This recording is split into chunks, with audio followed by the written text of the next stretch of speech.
The café was packed when Sarah walked in, her left hand prominently displayed so everyone could see the ring, my grandmother's ring.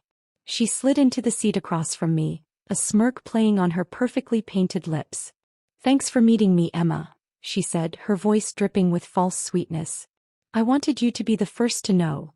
Michael and I are getting married." My stomach churned at the mention of my ex-husband's name, but I kept my expression neutral. Sarah had always been like this, taking everything that was mine. From childhood toys to prom dates, she'd never stopped. But this time she'd gone too far. "Congratulations," I said, wrapping my hands around my coffee cup to stop them from shaking. "I see you're wearing Grandmother Rose's ring." She held up her hand, letting the antique diamond catch the light. "Oh, this old thing? Well, since Michael helped me contest the will, technically it's mine now, along with the house and the trust fund." Her smile widened. "Funny how things work out, isn't it?" I thought about the last conversation I'd had with Grandmother Rose just days before she passed. We'd been in her study, surrounded by her beloved books and antiques, when she handed me an old leather journal. "Keep this safe," she whispered, her voice weak but urgent. "Everything you need to know is in here. Promise me you'll wait until the right moment." I promised, tucking the journal away without reading it. Now, watching Sarah flaunt her stolen inheritance, I wondered if this was the moment Grandmother had meant. "You know what's really funny?" Sarah continued, stirring her latte with obvious pleasure. "How easy it was to convince the lawyers you were mentally unstable. A few tearful statements from Michael about your episodes during your marriage. Some carefully edited photos." He shrugged. "The judge practically handed everything over." My hands tightened around my cup. The episodes Sarah referred to were panic attacks I'd had after discovering Michael's affairs, including, I now realized, with my own sister.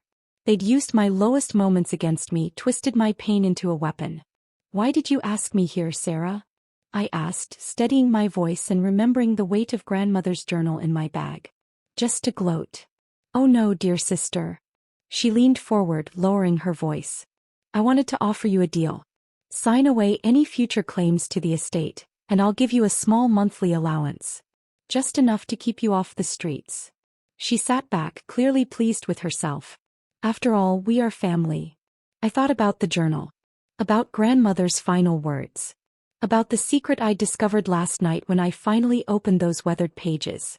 "You're right," I said, reaching for my bag. "We are family. And there's something you should know about Grandmother's real estate." Sarah's eyes narrowed. "What are you talking about?" "We've been through all the paperwork. Everything's in my name now." I pulled out the journal, its leather cover worn with age. "Not everything. Did you know Grandmother kept a second set of books?"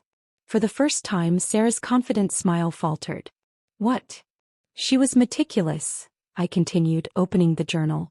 "Every transaction, every property, every investment, all documented here, including some interesting transfers. To me. Just before she died." "You're lying," Sarah snapped, but I saw the flicker of uncertainty in her eyes.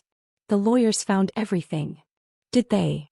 I slid a stack of papers across the table, copies I'd made from the journal's most important pages. Because according to this, Grandmother's most valuable assets were moved into a separate trust 2 weeks before she passed. A trust that requires both sisters to agree on any distribution of funds. Sarah's face paled as she scanned the documents. I could almost see her mind racing, calculating what this meant. "That's impossible," she whispered. Her hands were shaking now. "Michael checked everything," he said. "Michael doesn't know about this," I cut in. "Neither do the lawyers. Grandmother made sure of that. She knew how you both operated. She was just waiting to see how far you'd go." "You're bluffing," Sarah said, though her voice had lost its edge. "These could be forged." I pulled out my phone and dialed a number I'd memorized. "Why don't we ask Mr. Chin? He's the trustee Grandmother appointed. I'm sure he'd be happy to verify everything." Her composure cracked completely. "Wait," she said quickly, reaching for my phone. Let's discuss this." I ended the call before it connected, enjoying the flash of realization in her eyes. "Oh, now you want to talk? What happened to all that confidence from earlier?" "Emma, please," she whispered. "You don't understand. Michael and we've already spent some of the money. We've made commitments." "I understand perfectly," I replied, gathering my things. You and my ex-husband conspired to steal my inheritance by painting me as unstable. You weaponized my trust just like you always have. What do you want? Sarah asked, the question trembling out more like a plea than a demand. I stood really looking at her for the first time in years. Behind the perfect makeup and designer clothes, I saw something I'd never noticed before. Fear. What I want, I said quietly, is for you to think about what's going to happen when Michael finds out there's no money left to steal. When he realizes marrying you won't give him access to grandmother's fortune after all. The color drained from Sarah's face. You wouldn't. Wouldn't I? I smiled, remembering all the time she'd taken what was mine, all the time she'd hurt me without consequence. I think it's time you both learned what it feels like to lose everything. I turned to leave, but her voice cracked behind me. He'll leave me, she whispered. If he finds out, he'll leave me. Probably, I agreed, not turning around. Just like he left me when he thought something better came along. Funny how history repeats itself, isn't it? As I walked out of the cafe, I could feel Sarah's eyes on me, could almost hear her mind racing to find a way out of the trap she'd set for herself. But this time there was no escape. This time justice would finally be served. I ran my fingers along the spines of grandmother's beloved books, remembering all the hours we'd spent here together. I miss you, I whispered to the empty room. I wish you could see this. My phone buzzed again, a text from Mr. Chin. Quarterly statement sent. Expect contact within 24 hours. I smiled, settling into grandmother's favorite armchair. The wait wouldn't be long now. Just then a car screeched to a halt outside. Footsteps pounded up the front steps, followed by frantic knocking on the door. Emma. Sarah's voice was shrill with panic. Open this door right now, we need to talk. I stayed where I was, listening. Michael's voice joined hers. The accounts are empty, he hissed. Everything's gone. How could this happen? Nothing's gone, I called through the door loud enough for them to hear. It was never there to begin with. The pounding stopped. Silence. Then Sarah's voice again, quieter now. What are you talking about? Maybe, I replied, you should ask your fiancé about due diligence. About checking the real value of what you thought you were stealing, before spending money you didn't have. Another silence, followed by hurried whispers. I could imagine them out there, their perfect world crumbling around them. Emma, please. Michael's voice now, soft, coaxing, that gentle tone he'd always used to manipulate me. Let's discuss this like adults. I'm sure we can work something out. I stood, walking toward the door but not opening it. Like we discussed things when you were sleeping with my sister? Or when you lied in court about my mental health? That was a mistake, he stammered. No, I cut in. You just never meant to get caught. Or to face consequences. I paused, then added coldly, too bad. Because that's exactly what's about to happen. The fallout was swift and devastating. Within hours of discovering the accounts were empty, Sarah and Michael's carefully constructed world began to unravel. I sat in grandmother's study, watching through the window as they argued on the front lawn. Sarah gestured wildly, her perfect makeup streaked with tears, while Michael paced back and forth, running his hands through his hair in frustration. My phone lit up again, a message from Mr. Chin. The bank is requesting an immediate meeting regarding the recent expenditures. Shall I arrange it? Yes, I replied. And make sure all relevant parties are present. The next morning, I walked into the downtown branch of First National Bank, dressed in one of grandmother's vintage Chanel suits. Sarah and Michael were already there, along with their lawyer and Margaret. They all looked up when I entered, their faces a mixture of anger, fear, and desperation. Now that everyone's here, the bank manager began, we need to discuss the irregular activities on these accounts. Sarah's lawyer leaned forward. My clients were granted access to these accounts through a court order. Everything was legal. The court order, I interrupted, placing grandmother's journal on the table, was obtained through fraudulent evidence. Evidence we can now prove was manipulated. The next hour was excruciating, for them. Mr. Chin methodically laid out every detail.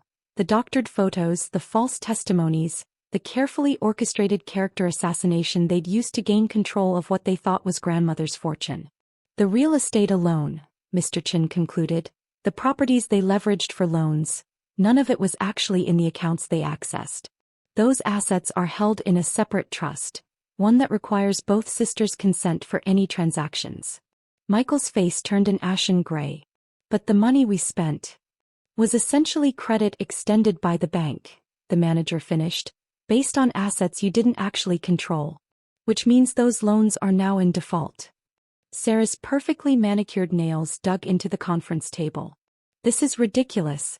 Emma's just trying to hurt us because she's jealous Michael chose me and she can't handle it. I looked at my sister, really looked. Behind the designer clothes and expensive jewelry, I saw what grandmother must have seen. A desperate woman so focused on taking what others had that she never built anything of her own. No, Sarah, I said quietly. This isn't about jealousy. It's about justice. About consequences. Grandmother knew what you were capable of, both of you. She planned for this. What do you mean? Margaret asked, speaking for the first time. I opened the journal to a marked page. This is grandmother's real will, her true intentions. Everything of value was placed in a trust before she died, with specific conditions. I looked directly at Sarah. She knew you'd try to take it all. She wanted to see how far you'd go. And now what? Michael demanded. You're going to take everything? Leave us with nothing? No, I replied evenly. I'm going to do what grandmother would have wanted. The trust will remain intact, but with new conditions. I pulled out a document Mr. Chen had prepared. If you both sign this confession admitting to your fraud and manipulation, the trust will help pay off the debts you've incurred. Sarah's lawyer began to object, but she cut him off. And if we don't sign? Then the bank proceeds with fraud charges, I said, and all the evidence of your deception goes public. Your choice. The silence was deafening. Margaret spoke first. Sign it, she snapped at Michael, her voice tight with disappointment. Sign it, and be grateful your grandmother's granddaughter has more mercy than either of you deserve. One by one they signed. Sarah's hand shook so badly she could barely form her name. Michael wouldn't meet anyone's eyes. When it was done, Mr. Chen collected the papers and nodded. There's one more thing, I said, standing. The engagement ring. Sarah's hand instinctively covered the diamond, but she knew. Slowly, reluctantly, she slipped it off and placed it on the table. I picked it up, feeling its familiar weight. Grandmother told me once this ring wasn't just about value. It was about legacy. About the kind of person you choose to be. She wore it for 50 years, building a life of integrity and wisdom. You could have learned from her example. Instead you chose greed. I left them there in that conference room, their world collapsing. The ride home was quiet, the late afternoon sun casting long shadows across the city. When I reached grandmother's house, my house now, I went straight to her study. Sitting in her favorite chair, I slipped the ring onto my finger. It fit perfectly, just as she'd said it would. On the desk, next to the unfinished crossword puzzle, I found an envelope I hadn't noticed before. Inside was a short note in her familiar handwriting. My dearest Emma, if you're reading this, then everything has played out as I expected. Remember, true wealth isn't in what you own but in who you choose to be. You've proven yourself worthy, not just of my inheritance but of my legacy. The ring is yours now. Wear it with pride, knowing you faced adversity with grace and emerged stronger. And perhaps someday when the time is right, you'll pass these lessons on to someone who needs them as much as you once did. With all my love. Grandmother rose. I sat there until sunset, thinking about choices and consequences. About the price of greed, and the value of integrity. Sarah and Michael would recover eventually. The trust would ensure they didn't end up destitute. But they would never again have the power to hurt me. Months later, I heard they moved to another state. Their engagement quietly ended. Margaret sent me a Christmas card, thanking me for handling things with more grace than they deserved. Sarah never reached out again. And that was fine. Some bridges, once burned, are better left as ashes. The house became my sanctuary, filled with grandmother's books and memories. I started a foundation in her name, providing education grants to young women pursuing their dreams against the odds. Every time I signed a scholarship check, I thought about her wisdom, her foresight, her faith in me. And the ring, I wore it every day. A reminder that the greatest victory isn't in taking what others have, but in becoming someone they can never diminish. Grandmother knew that all along. She just waited patiently for me to learn it too.